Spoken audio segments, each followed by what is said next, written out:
नमस्ते साथीहरू। आज हामी मानव वृद्धि र विकास, ह्युमन ग्रोथ एन्ड डेभलपमेन्ट हेर्छौँ। यो वृद्धि भनेको हजुरहरूले सबैले बुझ्नुभएको छ, शरीरमा जुन किसिमको परिवर्तनहरू देखिन्छ त्यो परिवर्तन भनेको वृद्धि हो। यो के हुन्छ? सङ्ख्यात्मक हुन्छ अथवा परिमाणात्मक, यसले चाहिँ गुणहरू यसमा आउँछन्। र वृद्धि भनेको जन्मेदेखि मृत्युसम्म चलिरहने प्रक्रिया होइन। वृद्धि जन्मेदेखि मृत्युसम्म चलिरहने प्रक्रिया होइन। तर विकास भनेको के हो? गुणात्मक हो। विकास चाहिँ जन्मेदेखि मृत्युसम्म चलिरहन्छ। अनुभव, बुद्धि, परिपक्वता र सिकाइ भनेको विकासको लागि आधार हुन् भने गुण र परिमाण भनेको के त? गुण र परिमाण भनेको के त? शारीरिक विकास। गुण प्लस परिमाण भनेको शारीरिक विकास, सँगसँगै मानसिक विकास, सँगसँगै संवेगात्मक विकास, सँगसँगै सामाजिक विकास। यिनीहरूको एक एक स्वरूप, जुन गुण र परिमाण हुन्छ, यिनीहरूको एक एक स्वरूपलाई विकास भन्न सक्छौँ। तर गुण प्लस सङ्ख्यात्मक परिमाणात्मक भनेको वृद्धि। त्यसैले के हुन्छ? विकास अहिले पनि गुणात्मक हुन्छ। यो चाहिँ के हुन्छ भने व्यक्तिको गुणसँग सम्बन्धित छ। गुण भनेको शारीरिक, मानसिक, संवेगात्मक, सामाजिक। त्यसैले यो मानव विकास भनेको चाहिँ यो गर्भदेखि नै सुरु हुन्छ। यो विकासलाई विभिन्न मनोवैज्ञानिकहरूले चाहिँ क्याटेगोराइज गरेर चाहिँ यसलाई बाँडेका छन्। गर्भ अवस्था हुँदाको अवस्था कस्तो हो, जन्मिने बेलाको अवस्था कस्तो हो, जन्मेदेखि 2 वर्षको उमेरमा कस्तो अवस्था हो, 2 देखि 6 वर्षको अवस्था कस्तो हो, 6 देखि 12 वर्षको अवस्था कस्तो हो, 12 देखि 16-17 वर्षको अवस्था कस्तो हो। यसरी हुँदै हुँदै गर्भधारणदेखि मृत्युसम्म पुग्दाखेरि जुन जुन किसिमको विकासको क्रममा ध्यान दिइन्छ, अध्ययन गरिन्छ, त्यो भनेको मानव विकास हो। यसले के हुन्छ? विस्तृत रूपमा चाहिँ डिटेल्सको यसले अध्ययन गरेको हुन्छ। अब यो बाल्यकाल, बाल्य अवस्था भनेको चाहिँ यो मानव विकासको एउटा जस्ट सानो मात्र अंश भनेर बुझ्दा हुन्छ। अब यो दिएको पिक्चरबाट के बुझिन्छ भने वृद्धि र विकास भनेको बायोलोजिकल प्रोसेस हो। न त यसलाई रोक्न सकिन्छ, न त यसलाई यथास्थितिमा राख्न सकिन्छ। सुरुमा बामे सर्ने, त्यसपछि टुकु हिँड्ने, त्यसपछि स्कुलको अवस्था पुग्ने, स्कुल जाने, त्यसपछि कलेज जाने, त्यसपछि अफिस जाने, व्यापार चलाउने, बिजनेस चलाउने। यी सबै भनेको वृद्धि र विकासको अवधारणा यसले जनाउँदछ। यो चित्रबाट के बुझ्नु पर्यो भने वृद्धिको जति जति उमेर बढ्दै जान्छ, वृद्धिको गुणस्तर घट्छ, तर विकासको चाहिँ घट्दैन। विकासको गति मात्रै घट्छ। गति कसरी गति घट्छ भन्दा तपाईँले जुन हेरिरहनु भएको छ अथवा पढिरहनु भएको छ अथवा स्कुल कलेजमा पढाउँदै हुनुहुन्छ अथवा कहीँ अफिसमा जागिर हुनुहुन्छ, त्यो पछि गएर त्यसको गति चाहिँ के हुन्छ? घट्दै जान्छ। र एउटा निश्चित उमेरमा पुगेपछि त्यसको गुण चाहिँ, वृद्धिको गुण र विकासको जुन स्पिड हुन्छ, गति चाहिँ पूर्ण रूपमा शून्य हुन्छ र अर्काको सहारामा जिउनुपर्ने हुन्छ। त्यो के हो भन्दाखेरि विकासको लागि गति कम हो र वृद्धिको लागि निश्चितता हो। अब यो वृद्धि र विकासमा समानता र फरक छ। कस्तो समानता र फरक छ भन्दाखेरि दुवै वृद्धि र विकास सकारात्मक परिवर्तन हो। वृद्धि चाहिँ के हुन्छ? एक किसिमको जटिल हुन्छ, संवेदनशील हुन्छ र शारीरिक प्रक्रिया हो भने विकास पनि एक किसिमको जटिल, संवेदनशील र मानसिक प्रक्रिया हो। यो वृद्धि भनेको सजिलैसँग तपाईँको उचाइ, तपाईँको मोटाइ, तपाईँको नाप्न सकिने हुन्छ, सजिलैसँग नाप्न सकिने हुन्छ भने विकास भनेको चाहिँ के हो त? गुणात्मक परिवर्तन मात्र हो। परिपक्वता वृद्धिमा पनि हुन्छ, विकासमा पनि हुन्छ। यो परिपक्वता भनेको कुन आधारमा भन्दाखेरि यदि वृद्धिको केसमा परिपक्वता हुन्छ भने कसरी हुन्छ भने जस्तो सहजै नापेर हुन्छ, जोखेर हुन्छ, मापन गरेर चाहिँ गर्न सकिन्छ भने विकासमा चाहिँ निरीक्षण गर्ने, अवलोकन गर्ने र मूल्याङ्कन गरेर गुणको मात्रामा थाहा पाउनुलाई चाहिँ परिपक्वतासँग जोड्न सकिन्छ। वृद्धि र विकास दुवै गर्भधारणबाट सुरु हुन्छ, तर वृद्धि निश्चित समयपछि रोकिन्छ भने विकास निरन्तर चलिरहन्छ। वृद्धिको सम्बन्ध जुन मानवको शरीरको जुन परिपक्वता हुन्छ, जसले नापेर जोखेर हेर्न सकिने, त्योसित मात्र सम्बन्धित हुन्छ भने विकास भनेको सिकाइ पनि हुन्छ, सिकाइ सँगसँगै परिपक्वता पनि आउँछ। दुवैसँग चाहिँ यो सम्बन्ध हुन्छ। विकासको सम्बन्ध परिपक्वसित पनि हुन्छ, सिकाइसँग पनि हुन्छ। अब वृद्धि भनेको हेरिडिटी भनेको वंशानुक्रम गुणहरूबाट विकास भएको हुन्छ भने विकास चाहिँ के हुन्छ? विकासमा वंशानुक्रम पनि हुन्छ र सँगसँगै वातावरण पनि हुन्छ। दुईटै गुण हुन्छ, वंशानुक्रम पनि हुन्छ, वातावरण पनि हुन्छ। दुवै गुणहरूबाट विकसित भएको हुन्छ। तर वृद्धि भनेको जन्मजात प्रक्रिया हो भने विकास भनेको चाहिँ आर्जित प्रक्रिया हो। यसबाट के बुझ्नु पर्यो भने सिकाइमा नहुने तत्त्व कुन हो भनेर प्रश्न सोध्यो भने के बुझ्ने भन्दाखेरि यहाँनिर दुईटा के छ भन्दाखेरि परिपक्वता। वृद्धिमा पनि परिपक्वता छ, विकासमा पनि परिपक्वता छ। वृद्धि र विकास दुवैको आधार भनेको के हो भन्दा परिपक्वता हो।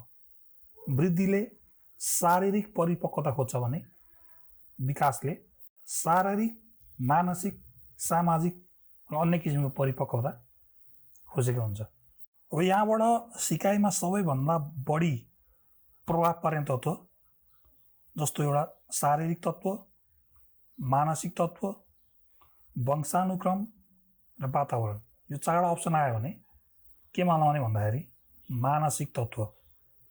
किन भन्दाखेरि मानसिक तत्त्वमा के हुन्छ? परिपक्वता पनि हुन्छ, सिकाइ पनि हुन्छ, दुवै सँगै रहेको हुन्छ। त्यसैले विकासको सम्बन्ध के हुन्छ? परिपक्वता, सिकाइ हुन्छ। त्यसैले मानसिक तत्त्व भनेर यसमा बुझ्नु पर्यो।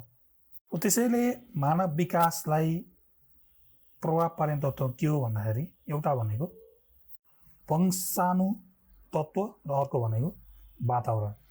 अघि के भनेको थियो? सिकाइको कुरा गर्थ्यो। अहिले के छ? मानव विकासलाई प्रभाव पार्ने तत्त्व दुईटा बेसिकल्ली, एउटा वंशाणु, एउटा वातावरण।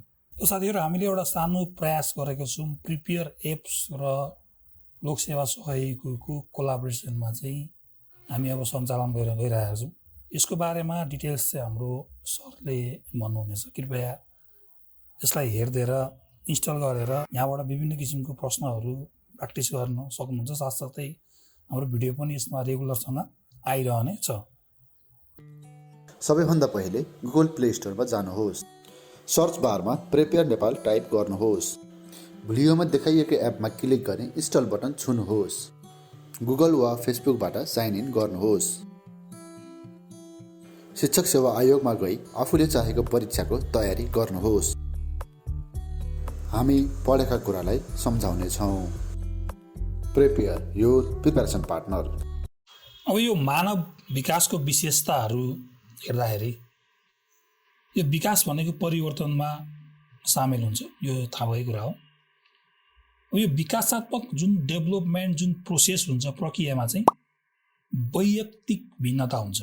वैयक्तिक भिन्नता, त्यही भएर हामीले शिक्षण गर्दाखेरि वैयक्तिक भिन्नता अनुसार शिक्षण गर्नुपर्ने हुन्छ, नभए बालबालिकाको सर्वाङ्गीण विकासमा सहयोग पुग्दैन। त्यस्तै गरेर अर्को विशेषता भनेको विकास चाहिँ अनुमान गर्न योग्य हुन्छ। अनुमान गर्न सकिन्छ। जस्तो के हो भने जुन मानव विकास शिरदेखि पाउतिर हुँदै जान्छ, त्यो भनेको शीर्षपात नियम हो। अनि मानवको शरीरको केन्द्र भाग अथवा मुटुबाट जुन फिजारिँदै इन्टर्नल अङ्गहरू, भित्री अङ्गहरूको डेभलप भइरहेको हुन्छ र अन्तमा चाहिँ छालाको विकास हुन्छ भने त्यो भनेको निकट दूर नियम भनेर चाहिँ यो नियमहरूलाई चाहिँ राखिएको छ। यहाँनिर विकासमा के हुन्छ भने अवरोधहरू धेरै हुन्छन्। साथसाथै विकासका विभिन्न चरणमा खुसी पनि हुन्छ, फरक पनि पर्दछ। पछि हुने विकास भन्दा जुन पहिलो विकास हुन्छ, प्रारम्भिक विकास हुन्छ, त्यो चाहिँ अलि बढी जटिल हुन्छ भनेर बुझौँ। अब यसबाट के बुझ्नु पर्यो भने मान्छेको विकास सुरुवात कहाँबाट हुन्छ भन्दाखेरि टाउकोबाट हुन्छ। टाउको हुँदै घाँटी हुँदै छाती हुँदै पेट हुँदै माथिदेखि तलसम्म जुन विकास हुन्छ त्यो भनेको शीर्षपात नियम रहेछ।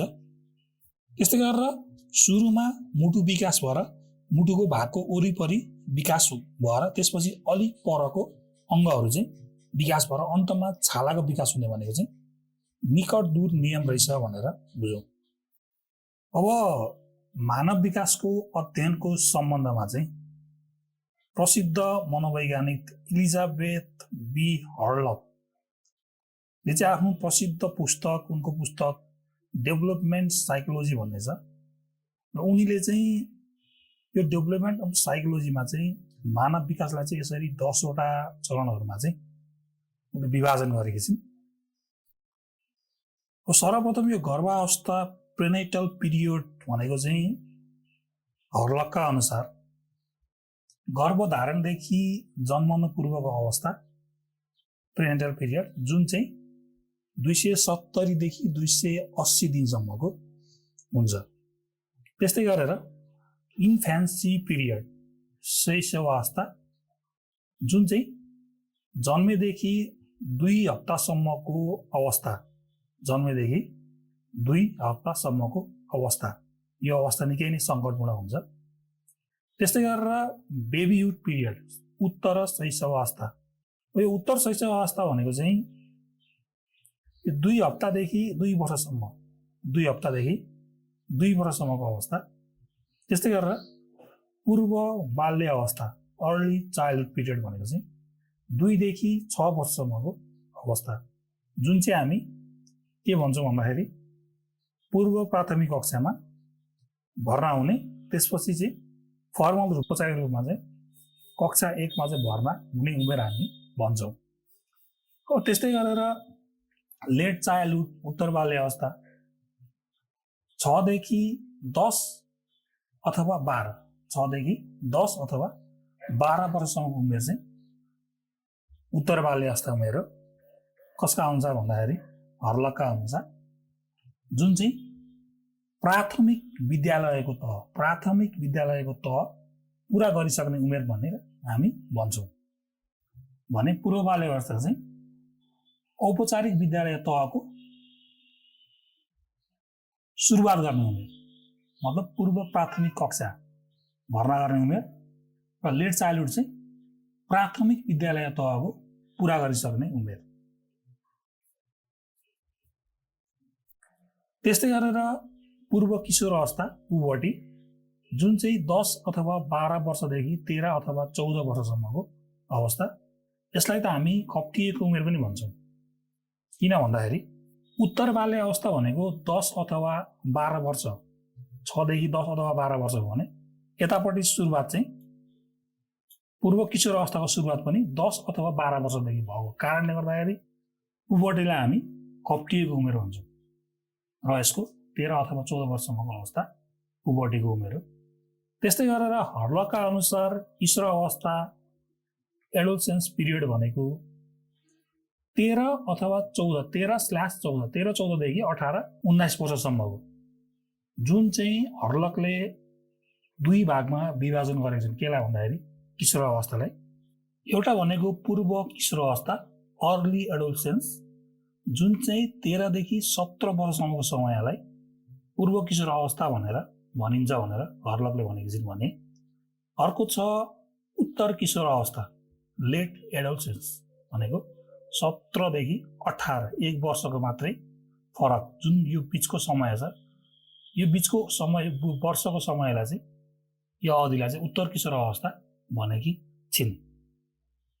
यहीँबाट बागमती प्रदेश प्राविधिक सहायक जुन चाहिँ 78 साल 11 महिना 14 गते भएको परीक्षामा प्रश्न सोधेको थियो, हर्लकका अनुसार प्रारम्भिक किशोर अवस्था भन्नाले अथवा अर्ली एडोलसेन्स भन्नाले पूर्व किशोर अवस्था अथवा प्रारम्भिक किशोर अवस्था कुन उमेर समूहलाई बुझिन्छ, डेस्टेटस उमेर समूहलाई बुझिन्छ भनेको थियो। र यसको सही उत्तर के रहेछ? 13 देखि 16 वर्षसम्मको अवस्थालाई भनेर अप्सनमा दिएको छ, तर 13 देखि 17 वर्षसम्मको समयलाई चाहिँ हामी पूर्व किशोर अवस्था भन्छौँ भनेर हर्लकले भनेकी छिन्। यसको बारेमा डिटेल्स यो भिडियो पुरा हेर्नुभयो भने हजुरहरूले जानकारी पाउनुहुनेछ। त्यस्तै गरेर अर्को छ प्रारम्भिक वयस्क अवस्था, अर्ली एडल्टहुड पिरियड, जुन चाहिँ 18 देखि 40 वर्षसम्मको उमेरलाई हर्लकले भनेकी छिन्। त्यस्तै गरेर मध्य अवस्था 40 देखि 60 वर्ष र 10औँमा उत्तर वयस्क अवस्था, ओल्ड एज अथवा वृद्ध अवस्था, जुन चाहिँ 60 वर्षदेखि माथि मृत्युसम्मको अवस्थालाई हर्लकले भनेकी छिन्। यो मानव विकासको क्रममा यो हरेक अवस्थाहरू एकदमै महत्त्वपूर्ण छ।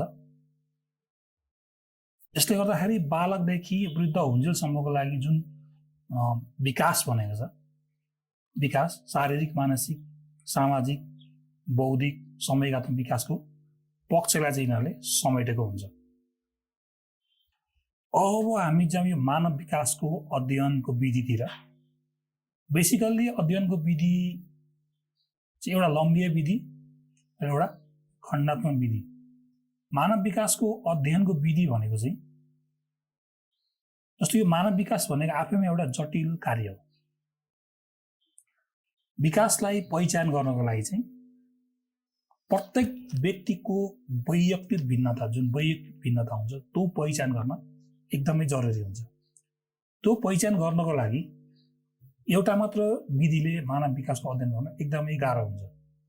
त्यसैले यो आवश्यकता अनुसार कुन विधि प्रयोग गरेर कस्तो कस्तो किसिमको व्यवहारहरू छुट्याउन सकिन्छ, कस्तो कस्तो वैयक्तिक भिन्नताहरू छुट्याउन सकिन्छ, त्यो भनेको नै अध्ययन विधि हो। मानव विकासको अध्ययन विधिलाई यसरी क्याटेगोराइज गरेछ। यो लम्बिए विधि र क्षितिजीय विधि भनेको चाहिँ परम्परागत विधि हो। यो विकासात्मक अध्ययनको लागि चाहिँ एउटा फलोअप स्टडी हुन्छ, एउटा ट्रेन्ड स्टडी हुन्छ। फलोअप स्टडी र ट्रेन्ड स्टडी, यो भनेको लम्बिए विधि र क्षितिजीय विधि भनेको चाहिँ ट्रेन्ड स्टडी हो। यो लम्बिए विधि भनेको चाहिँ एउटै बालक अथवा बालबालिकाहरूको ग्रुप जुन हुन्छ, यिनीहरूलाई लामो समयसम्म चाहिँ निरन्तर रूपमा अध्ययन गरिने विधि। जस्तो उदाहरणको लागि जीन पियाजेले आफ्नै छोरीमाथि जुन 11 वर्ष लगाएर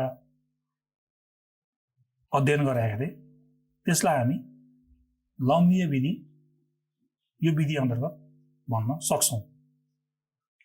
यसमा चाहिँ विभिन्न उमेरका बालबालिकाहरूको चाहिँ व्यवहार अध्ययन गरिन्छ, अवलोकन गरिन्छ। त्यसैले के हुन्छ, यसमा प्रत्येक बालबालिका अथवा व्यक्तिको विकासको चाहिँ यसमा गहन विश्लेषण गर्न सकिन्छ। त्यसबाट के फाइन्ड आउट हुन्छ भने परिपक्वता र सिकाइ अथवा परिपक्व र अनुभवको बीचको सम्बन्ध विश्लेषण गरिन्छ। र यो भनेको एउटा फिक्स टाइमभित्र लामो समयपछि गरिन्छ, त्यसपछि फेरि परीक्षण यो भने गर्न सकिन्छ।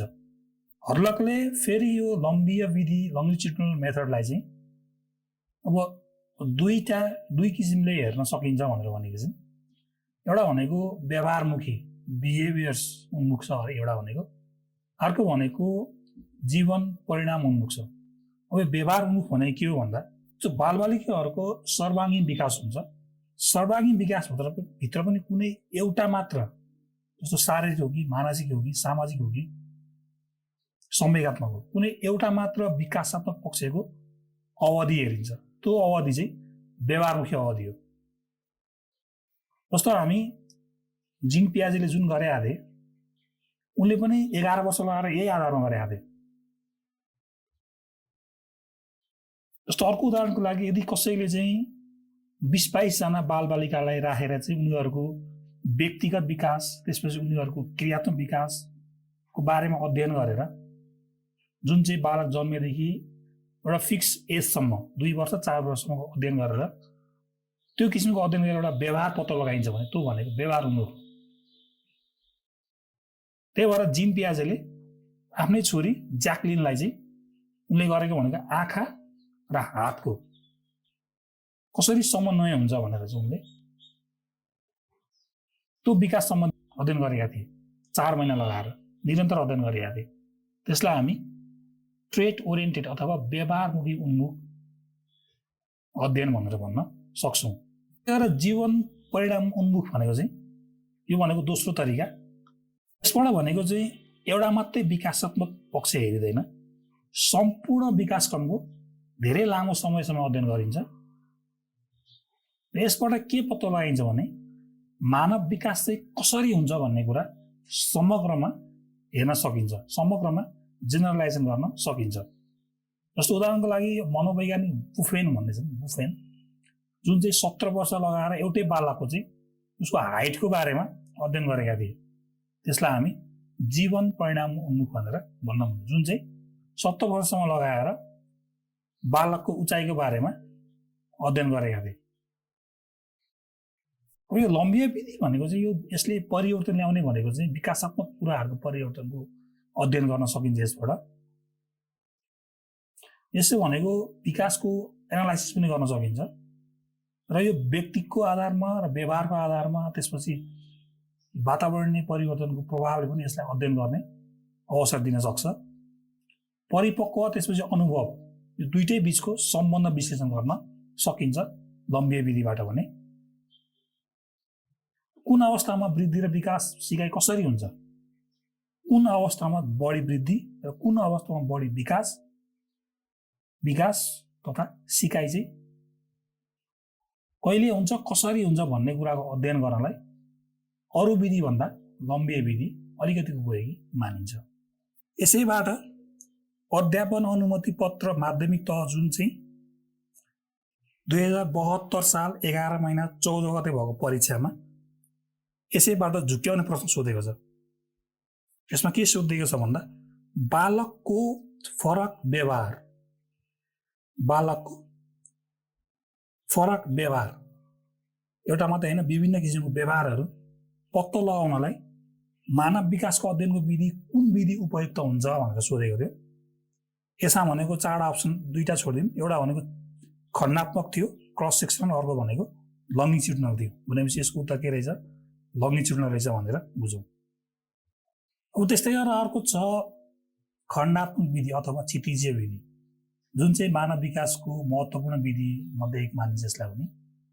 यसको प्रयोग सर्वप्रथम गर्ने भनेको चाहिँ हार्वर्ड युनिभर्सिटीको प्राध्यापक टेम्प्लिन, जुन चाहिँ 1975 मा बालबालिकाको यो ल्याङ्ग्वेजको कसरी डेभलप हुन्छ भन्ने कुराको अध्ययनको लागि चाहिँ यो विधि प्रयोग गरेका थिए। यो विधि भनेको विशेष गरी समूहलाई प्रतिनिधित्व हुने गरी यो विधि अपनाइन्छ।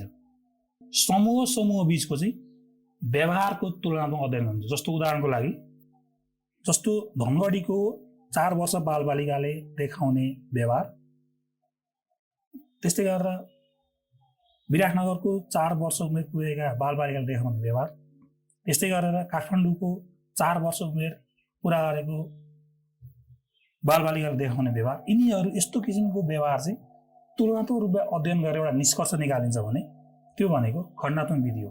त्यही भएर खण्डात्मक विधि भनेको चाहिँ यो भनेको चाहिँ कस्तो हुन्छ भने जुन नमुना भन्नेको छ, जुन वर्ष भन्नेको छ 4 वर्ष यता विभिन्न ठाउँहरूको, त्यो ठाउँहरूमा परेका व्यक्तिहरू बालबालिकाहरूको चाहिँ साझा विशेषताहरू, कमन क्यारेक्टरिस्टिक्स के छ त्यो कुरामा जोड दिन्छ। त्यही भएर यो भनेको चाहिँ स्पेसिफाइड हुन्छ, यति भन्न सकिन्छ। विभिन्न उमेरमा हुने यसको भनेको खास विकास कसरी हुन्छ, त्यसलाई चाहिँ खास मानव विकास कसरी हुन्छ भनेर चाहिँ बुझ्न सकिन्छ। किनभने यो भनेको चाहिँ साझा विशेषताहरू पहिलामा यो विधिले जोड दिएको हुन्छ।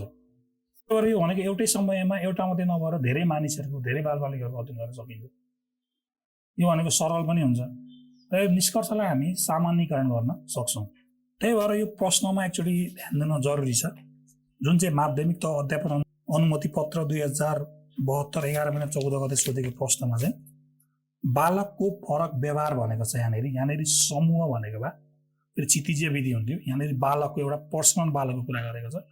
पर्सनल बालकको फरक व्यवहार पत्तो लगाउनको लागि मानव विकासको कुन विधि उपयुक्त हुन्छ भन्दा लम्बिया विधि। यसको ठाउँमा यदि समूह भइदिएको भए फरक फरक समूहको व्यवहारहरू बालकको व्यवहारहरू पत्ता लगाउने विधि भनेर भनेको भए चाहिँ यसमा चाहिँ खण्डीयतिर जानुपर्ने हुन्थ्यो। त्यही भएर यसको सही उत्तर लम्बिया हो भनेर बुझौँ। अब यो नवजात अवस्था इन्फेन्सी पिरियड यो भनेको जन्मेदेखि 2 हप्तासम्मको अवधि। यो भनेको चाहिँ हर्लकका अनुसार मात्रै जन्मेदेखि 2 हप्तासम्मको अवधि हो।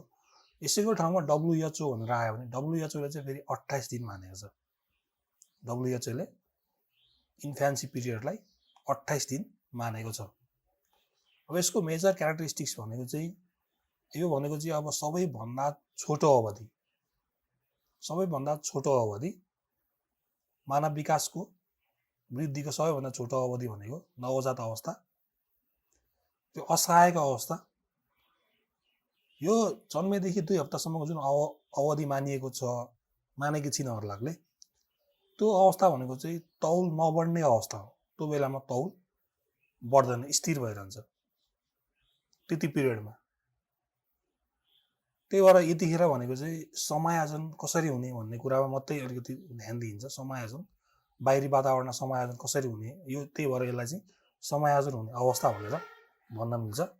त्यस्तै गरेर अर्को छ यो सङ्कटपूर्ण अवस्था पनि हो। सेन्सिटिभ हुन्छ, संवेदनशील हुन्छन् अङ्गहरू सबै। त्यो यो बेला भनेको धेरै नै विचार पुर्याउनु पर्ने हुन्छ, सङ्कटपूर्ण अवस्था हो। अब नवजात अवस्थामा भएको शिशुहरूले गर्ने भनेको बेसिकली भनेको रिफ्लेक्स एक्सनहरू, जन्मजात लिएर आएको जुन गुणहरू हुन्छन् त्यो गुणहरूले मात्र उनीहरू गर्छन्। के भन्दाखेरि जस्तो अब श्वास प्रश्वास क्रिया गर्ने भयो, चुस्नु भयो, निल्नु भयो, रुनु भयो, आँखा खोल्ने, आँखा उगार्ने, हात मुठी बनाउने, हात खोल्ने, हात खुट्टाहरू फाल्ने, त्यसपछि दिशा गर्ने, पिसाबहरू गर्ने, यस्तो किसिमको जुन रिफ्लेक्स एक्सन छ, इनहेरिटेड रिफ्लेक्स एक्सन, जन्मजात रिफ्लेक्स एक्सन, यो मात्रै उनीहरू गर्न सक्छ। त्यही भएर जन्मदेखि 2 हप्तासम्मको अवधि के हो भन्दाखेरि संवेदनशील र सङ्कटपूर्ण अवस्था हो भनेर बुझौँ। र सबैभन्दा छोटो अवधि पनि यही हो र तौल नबढ्ने अवस्था पनि यही हो भनेर यसमा बुझौँ। त्यस्तै गरेर बेबीहुड अवस्था, शैशव अवस्था, यो भनेको जन्मेको 2 हप्तादेखि 2 वर्षसम्मको अवस्था भनेर हर्लकले मानेकी छिन्। यो अवस्थाको मेजर विशेषताहरू चाहिँ वैयक्तिक भिन्नताहरू स्पष्ट रूपमा देखिन थाल्छन्। वैयक्तिक भिन्नता स्पष्ट रूपमा देखिने अवस्था कुन हो भन्दाखेरि शैशव अवस्था, बेबीहुड। त्यस्तै गरी यसमा भनेको अर्को इम्पोर्टेन्ट कुरा भनेको सामाजिकीकरण। यो भनेको चाहिँ सोसियलाइजेसन गर्ने, थालनी गर्ने उमेर हो। र यसमा यो भनेको चाहिँ अर्को कुरा, यो रचनात्मक कार्यको थालनी मात्रै गर्ने उमेर। जस्तो बालुवा खेल्ने, केही कुरा देखाउने, त्यसैमा अल्झिने, त्यसैलाई खेलाउने, कागज च्यात्ने, त्यस्तो कार्य भनेको रचनात्मक कार्य हो बालबालिकाको लागि। बालबालिकाको पोइन्ट अफ भ्यूबाट त्यो कार्यको थालनी मात्रै गर्ने उमेर भनेर शैशव अवस्थालाई मानिन्छ। र शैशव अवस्थामा पारिवारिक वातावरणबाट शिक्षा आरम्भ हुन्छ। त्यस्तो औपचारिक रूपमा त होइन, तर यसमा शिक्षा आरम्भ हुन्छ। त्यस्तै गरेर अर्को छ यो भनेको हजार्डस एज अथवा सङ्कटमय उमेर। त्यस्तै गरेर यो वास्तविक आधारशिलाको उमेर भनेर शैशव अवस्थालाई भनिन्छ। त्यस्तै गरेर यो अवस्थामा चाहिँ शिशुहरूले गर्ने भनेको, बच्चाहरूले गर्ने भनेको जस्तो ठोस खानेकुराहरू खाने, अनि उनीहरूको उत्सर्जन क्रियामा चाहिँ नियन्त्रण केही मात्रामा नियन्त्रण गर्न थाल्ने भनेर यसमा बुझौँ। त्यस्तै गरेर बाल्य अवस्था, चाइल्डहुड, यो बाल्य अवस्थालाई चाहिँ हर्लकले 2 भागमा विभाजन गरेकी छिन्। एउटा भनेको पूर्व बाल्य अवस्था अथवा प्रारम्भिक बाल्य अवस्था, अर्को भनेको उत्तर बाल्य अवस्था। एउटा अर्ली चाइल्डहुड, अर्को भनेको लेट चाइल्डहुड। यो बाल्य अवस्थालाई 2 भागमा विभाजन गरेको छन्। कहिलेकाहीँ यस्तो प्रश्न पनि सोध्न सक्छ, किनभने योभन्दा अगाडि प्राविधिक सहायकको क्वेसनमा चाहिँ किशोर अवस्थाको बारेमा सोधिसकेको छ हर्लक्का अनुसार भनेर। त्यही भएर यसलाई अलिकति विचार पुर्याउनु पर्ने हुन्छ। यो 2 देखि 6 वर्षसम्मको अवस्था भनेको चाहिँ पूर्व प्रारम्भिक बाल्य अवस्था, जुन हामी इसिडी भन्छौँ, इसिडी त्यो अवस्था जुन चाहिँ यो वातावरण बाहिरी वातावरणमा समायोजन हुने अवस्था हो। र यो समायोजन हुने अवस्था भएको कारणले गर्दाखेरि यसमा चाहिँ के हुन्छ भने वृद्धिभन्दा विकास गर्ने विकासात्मक गतिविधिहरू यसमा पस्टन थाल्छन्, जस्तो सामाजिक, मानसिक, संवेगात्मक विकास हुन थाल्छ। अनि यसमा भनेको यो शब्द भण्डारको विकास हुने अवस्था भनेको पूर्व बाल्य अवस्था हो। यही अवस्थामा बालबालिकाहरू चाहिँ यो विद्यालयको वातावरणमा समायोजन हुनको लागि तयारी गर्नुपर्ने हुँदा यो अवस्था भनेको अलिकति महत्त्वपूर्ण मानिन्छ। यो अवस्था भनेको नकारात्मक व्यवहार देखाउने अवस्था पनि हो। कसरी भन्दा जस्तो यसमा आमा बाबुबाट प्रयोग गरिने नाम भनेको एउटा समस्याको उमेर हो, जुन चाहिँ पिरोल्ने, झगडा गर्ने, थुप्रै समस्याहरू राख्ने काम गर्छन् बाल बच्चाहरूले। अनि बढी स्वतन्त्र हुन चाहने चाहिँ यो भनेको समस्याको उमेर हो भनेर बाबुआमाको तर्फबाट भन्ने गरिन्छ। भने खेलौनाको उमेर पनि भनिन्छ। खेलौनाको उमेर कसरी? बढी चाहिँ खेलौनासँग समय बिताउन चाहन्छन्। जस्तो वरिपरि कसैको छरछिमेकको केटाकेटीहरू छ भने उनीहरूसँग गएर समायोजन हुने, सामाजिक समायोजन हुने, खेलौनाहरू खेल्ने। त्यस्तै गरेर अब यो 4 वर्ष जब 4 वर्ष बित्छ, 4 वर्षपछि चाहिँ बालकको खेलौनाप्रतिको रुचि अलिक कम हुँदै जान्छ र उनीहरू भनेको चाहिँ ग्रुपमा खेल्न रुचि बढी देखाउँछन्। त्यही भएर यो उमेर भनेको खेलौनाको उमेर पनि भनेर भन्नुहुन्छ। शिक्षाविदले भनेको यो भनेको चाहिँ अब इसिडी पूर्व विद्यालयको उमेर पनि भनेका छन्। मनोवैज्ञानिकले भनेको चाहिँ बाल समूहको बढी नक्कल गर्ने, धेरै जिज्ञासु क्वेसनहरू सोध्ने उमेर मान्दछन्। त्यही भएर यो उमेर भनेको चाहिँ वृद्धि कम हुन्छ र विकास चाहिँ एकदमै मात्रामा तीव्र हुन्छ।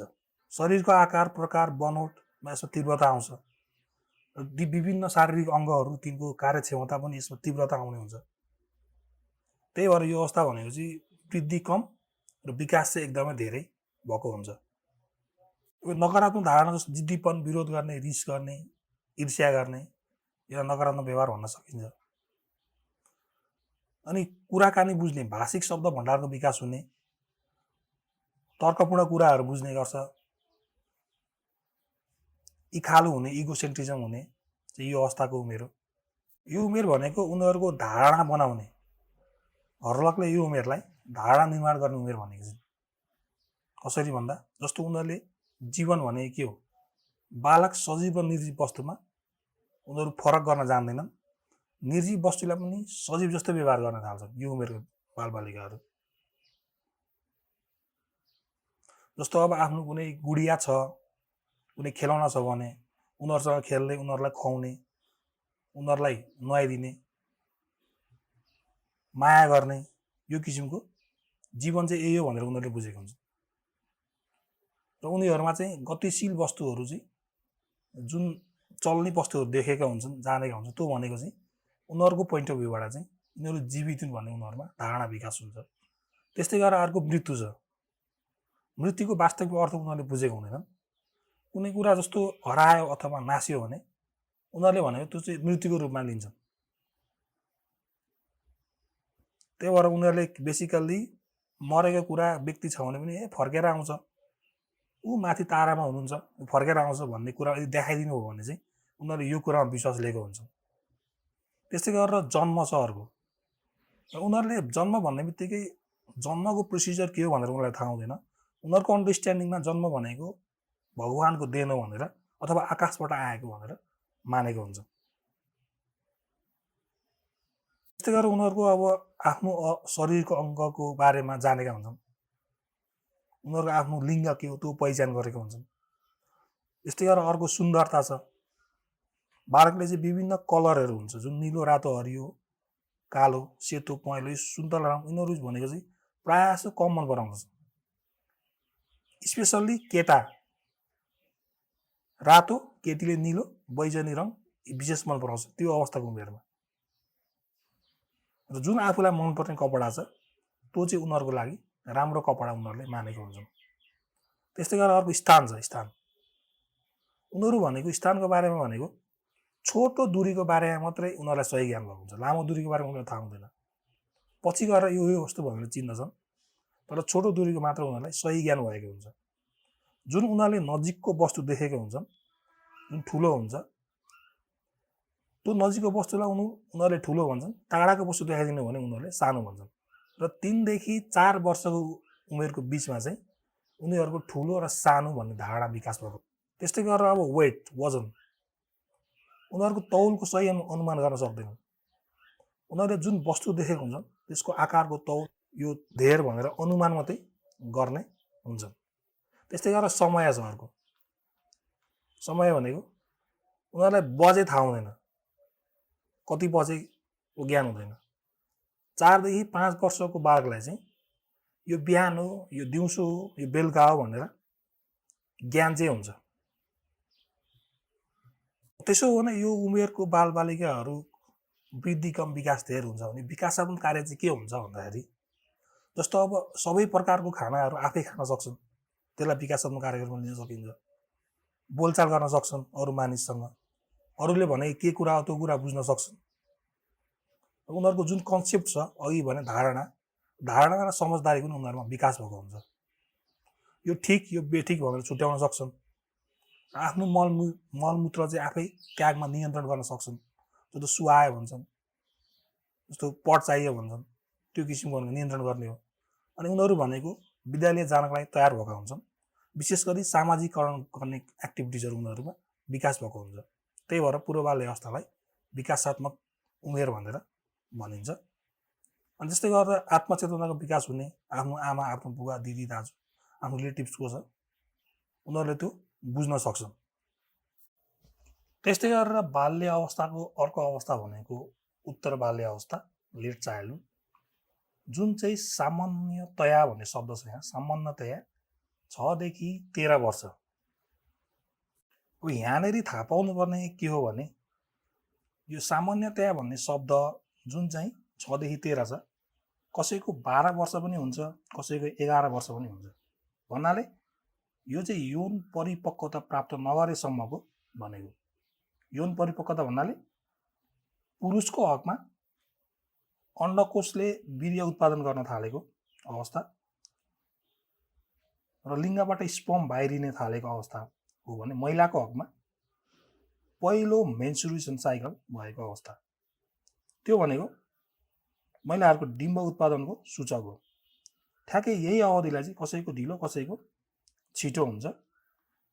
जुन उमेरमा चाहिँ यो सम्पन्न भइसकेको हुन्छ, यो प्राप्ति गरिसकेको हुन्छन्, त्यसपछि उनीहरूको लेट चाइल्डहुड अथवा उत्तर बाल्य अवस्थाको उमेर सकिन्छ। अब यो यस्तै गरेर विकासात्मक अवस्था लेट चाइल्डहुड, सबैभन्दा धेरै खुसी हुने उमेर कुन हो भन्दाखेरि उत्तर बाल्य अवस्था। आफ्नो साथीसँग घुलमिल हुने, सामाजिक मूल्य मान्यताको बारेमा चाहिँ एउटा किसिमको अवधारणाहरू विकास गर्ने, अनि आफ्नो पर्सनल डेभलपमेन्ट, व्यक्तिगत आत्मनिर्भरताको विकास हुन्छ। मौलिक सिपहरू विकास गर्न थाल्दछन्। शारीरिक सिपहरू, सकारात्मक धारणाहरू यिनीहरूको विकास हुन थाल्दछ। र यो अवस्थाको बालबालिकाहरूलाई चाहिँ आमा बाबुबाट प्रयोग हुने नाम भनेको एउटा ट्रबलसम एज, समस्यापूर्ण उमेर। जस्तो बाबुआमाले भनेको नटेर्ने, सताउने हुन्छन्। त्यस्तै गरेर अर्को छ स्लपी एज। स्लपी एज, लापरवाही गर्ने उमेर, फोहोरी उमेर। आफ्नो खेलौना, कपडा, किताब, कापी त्यो जतनसाथ नराख्ने, जताभातै फालिदिने, जे मन लाग्यो त्यो फालिदिने, त्यस्तो किसिमको लापरवाहीको उमेर भनेर यसलाई भनिन्छ। यसैलाई इङ्ग्लिसमा स्लपी एज भन्छ। यो कुरा ख्याल गर्नुपर्छ। स्पेसल्ली यसमा चाहिँ केटीको तुलनामा केटा चाहिँ बढी फोहोरी हुन्छन्। त्यस्तै गरेर अर्को छ क्वारलसम एज, झगडा गर्ने उमेर। र यो अर्को महत्त्वपूर्ण कुरा भनेको यसमा भनेको यो मनोवैज्ञानिकद्वारा प्रयोग गर्ने नाम एउटा मेजर इम्पोर्टेन्ट भनेको यसमा दुईटा कुरा छ। एउटा भनेको उमेर समूह, ग्याङ एज। यदि प्री ग्याङ एज आयो भने फेरि पूर्व बाल्य अवस्था भनेर बुझ्नु पर्यो, र ग्याङ एज भनेर आयो भने उत्तर बाल्य अवस्था भनेर बुझ्नु पर्यो। त्यही भएर यसलाई स्वीकार्न खोज्ने उमेर भनेर पनि भनिन्छ, एज अफ कन्फर्मिटी। मनोवैज्ञानिक दिएको नाम हो। त्यस्तै गरेर अर्को छ क्रिएटिभ एज, सृजनात्मक उमेर। यदि यसको ठाउँमा रचनात्मक आयो भने अगाडि आइसकेको छ, सृजनात्मक उमेर भनेर आयो भने चाहिँ यो उत्तर बाल्य अवस्था भनेर बुझ्नुपर्छ। कसरी भन्दाखेरि उनीहरू नयाँ कुरा जे छ त्यो कुरा आफ्नो रुचि जे छ त्यसमा उनीहरू बढी इन्ट्रेस्ट भएको हुन्छ। जस्तो चित्र कोर्ने, तयार विभिन्न नमुनाहरू तयार गर्ने, खेलनाहरूसँग खेल्ने, केही नयाँ क्रिएटिभिटी बनाउने, ल मैले यस्तो गरेँ है भनेर बाबा मै भनेर देखाउने, त्यो किसिमको भनेको चाहिँ सृजनात्मक उमेर, क्रिएटिभ। त्यसलाई चाहिँ हामी क्रिएटिभ भन्न मिल्छ बालबालिकाको दृष्टिकोणबाट। र त्यो भनेको यो उमेरमा आउने कुरा हो। यो उनीहरूको क्रिएटिभिटी, उनीहरूको चाहना के छ, उनीहरूको चाहनालाई चाहिँ त्यो अब आउने भावी जीवनमा कस्तो किसिमको यसले असर गर्छ, कस्तो हुन चाहन्छ भनेर मार्गनिर्देशन गर्न सकिन्छ। त्यस्तै गरेर अर्को खेलौनाको उमेर, यो त खेलौनाको उमेर मेजर कुरा भइहाल्यो। आफ्नो ग्याङसँग, ग्याङ एज भने त्यसै भनेको छ, आफ्नो साथी समूहसँग खेल खेल्न रुचाउने, खेल्न मन पराउने। यिनीहरूको संवेगात्मक विकासको पोइन्ट अफ भ्यूबाट हेर्दाखेरि चाहिँ रिस, डर, माया, यो भनेको ईर्ष्या, यसमध्ये सबैभन्दा सुरुमा उत्पन्न हुने संवेगात्मक विकास भनेको डर हो। त्यसैले यसबाट के बुझ्नुपर्छ भने उत्तर बाल्य अवस्थामा सबैभन्दा पहिले संवेग विकास हुने भनेको डर हो। यो प्रश्न सोधिसकेको छ। र आफ्नो संवेगप्रतिको अभिव्यक्ति हुन्छ जुन, त्यो देखाउँछ। जस्तो केटाहरू धेरै आक्रामक हुने, त्यो संवेग देखा परेको हुन्छ उनीहरू। धेरै चाँडो रिसाउने, सामान फालिदिने, फुटाइदिने, त्यो किसिमको संवेग उनीहरूमा विकास भएको हुन्छ। र यसलाई चाहिँ शिक्षकले चाहिँ यसको किसिमको साइकोलोजी, यस्तो किसिमको वैयक्तिक भिन्नता हुन्छ भनेर थाहा पाएर चाहिँ त्यो किसिमको मनोविज्ञान थाहा पाएर चाहिँ अध्ययन गराउनु पर्ने हुन्छ। अब यो त्यस्तै गरेर यो उत्तर बाल्य अवस्थाको सिपको कुरा गर्दाखेरि जस्तो केटाहरूले आफ्नो मसल्सहरू चलाउने, केही बल जस्तो बल दियो भने बल खेल्ने, बलको लात्ताले हान्ने अनि समात्ने, दौडने गर्छन्, उनीहरू उफ्रिने गर्छन्। सानो सानो खाट छ भने माथिबाट हाम फाल्ने गर्छन्। त्यो भनेको उनीहरूको सिपको रूपमा लिन सकिन्छ। यही सामा केटीहरूको पोइन्ट अफ भ्यूबाट बालबालिकाहरूको हेर्दाखेरि चाहिँ रङ्ग्याउने, बुन्ने, सिउने, त्यो त्यस्तो किसिमको सिपहरू चाहिँ उनीहरूमा विकास भएको हुन्छ। त्यस्तै गरेर अर्को छ स्वावलम्बी सिप। स्वावलम्बी सिप भनेको बालकले आफैले गर्ने कार्य, अरूको सहयोग बिना आफैले गर्ने कार्य। जस्तो खाने लाउने गर्छन्, सफा गर्ने गर्छन् भनौँ भने। जति उमेर बढ्दै गयो उति चाहिँ उनीहरूको सिपमा चाहिँ निपुणता हुँदै जान्छ। त्यस्तै गरेर अर्को छ सामाजिक सहयोग गर्ने सिप। त्यस्तै गरेर विद्यालयको सिप छ। विद्यालयको सिप जस्तो चित्र लेख्ने, कोर्ने, हिसाब गर्ने, रङ लाउने, नाच्ने, गीत गाउने, यस्तो किसिमको भनेको विद्यालय सिपमा लिन सकिन्छ। अर्को छ खेल सिप, जुन चाहिँ फाल्नु, समात्नु, साइकल चलाउनु, साइकल चढ्नु, पौडी खेल्नु, त्यस्तो किसिमको सिप चाहिँ खेल सिपको रूपमा लिन सकिन्छ। अब अर्को छ वाचन सिप, शब्द निर्माण गर्ने। यसमा भनेको चाहिँ उनीहरूले सङ्ख्या जस्तो 2, 4, 5 को नाम र अर्थ के हो भनेर उनीहरू भन्न जान्दछन्। र उनीहरूलाई भनेको समय, वर्ष, महिने, गते, बार, घण्टाको बारेमा थाहा हुन्छ। यो राति, यो दिउँसो, यो मध्य भनेर उनीहरूले थाहा पाउँछन्। यो वर्षा भइरहेको छ भनेर थाहा पाउँछन्। त्यस्तै गरेर बोलीचाली र क्रिया शब्दमा जस्तो अब विभिन्न किसिमको अपशब्दहरू प्रयोग गर्न सक्छन्। केटाहरूमा विशेषता हुन्छ। त्यस्तै गरेर गोप्य भाषा उनीहरूले प्रयोग गर्न सक्छन्।